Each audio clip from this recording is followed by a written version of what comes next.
रोजची सकाळ शांत आणि घाई गडबडीशिवाय सुरू व्हावी म्हणून माझी तयारी रात्रीपासूनच सुरू होते. माझ्या नवऱ्याला सकाळी खूप लवकर ऑफिसला जायचं असतं, त्यामुळे मी सकाळी 5:30लाच उठते. डबा नाश्ता वेळेत व्हावा म्हणून मी रात्रीच थोडी तयारी करून ठेवते. दुसऱ्या दिवशी लागणारी भाजी काढून धुवून झाकून ठेवून देते. दुसऱ्या दिवशीच्या लागणाऱ्या पोळ्यांसाठीचं पीठ सुद्धा काढून मीठ घालून ठेवते, म्हणजे उठलं की लगेच पीठ भिजवता येतं.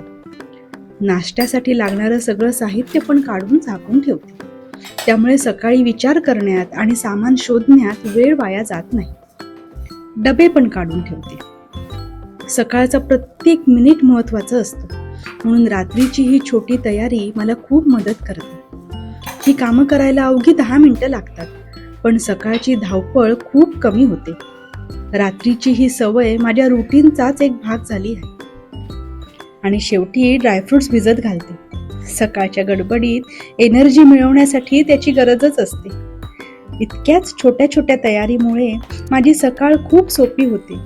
कमी धावपळ, कमी ताण आणि दिवसाची सुरुवातही अगदी निवांत होते. तुमच्याकडेही अशा काही टिप्स असतील तर कमेंट्समध्ये नक्की शेअर करा.